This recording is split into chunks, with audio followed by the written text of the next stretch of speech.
My name is Melissa Manamon, and I'm going to be talking to you about motivation and success. Motivation is the key to success. The United States is a machine excelling in engineering, education, and entertainment. We are a global capitalist nation with 325 million citizens and a reputation as a superpower for the rest of the world. Everyone in America uses their smartphone, communicates at lightning speeds, we exchange infinite amounts of information regularly in the form of advertising, face-to-face interaction, and academic training. As we reach new heights, it is crucial to keep up with social demands for convenience and efficiency if we are to maintain our reputable status. Community and a sense of culture are vital to American society. What happens when you sit on the couch all day with a list of responsibilities on your mind?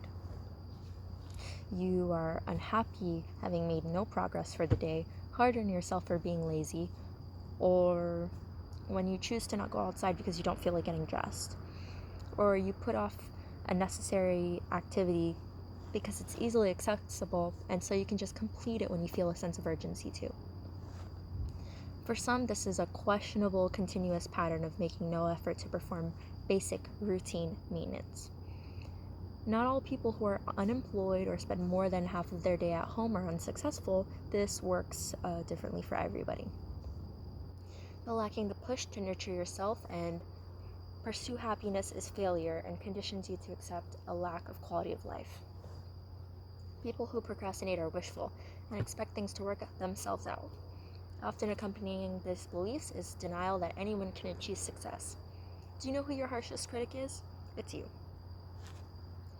With the most recent decades, the stats for complications related to depression have wavered, going up and down with economic trends. We've seen an upward trend of telecommunication and obesity, and a downward trend in participating in extracurricular activities, full-time employees, and developing sectors of the economy like agriculture. These patterns demonstrate just a portion of how lack of communication affects our community and our personal lives. These issues all point to one specific ability people neglect to exercise: motivation. When we're hyped up about completing a task, it makes us feel good. I'm talking about psychological and physical motivation that comes in the form of interacting with your community. With educating you about this motivation, I'm going to accomplish two things.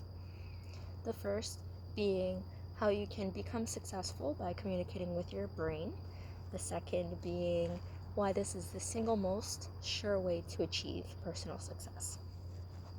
Our community lives in the era of convenience and need for efficiency. In the future, the standard of efficiency will only increase. So, couch and potato, it's time to break up. After you receive this knowledge, I will guarantee that you personally connect to the lesson and you will know what it takes for you to become successful.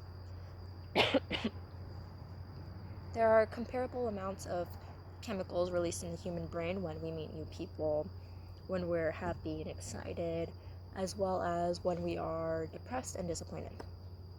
Dopamine and oxytocin give us a sense of fulfillment and confidence and are released when we complete our goals, and it conditions us to do things by giving us energy. When our dopamine drops, we begin to procrastinate, allowing ourselves to begin bad habits, and it starts with how we feel. Imagine this. A bodybuilder who works out for hours a day is built and healthy. He begins to slack off just to get a break. He gets used to this break and loses muscle mass. He gets sad because he isn't as fit as he used to be, and he decides to just stay home and do nothing. This dynamic is the same with a bad habit.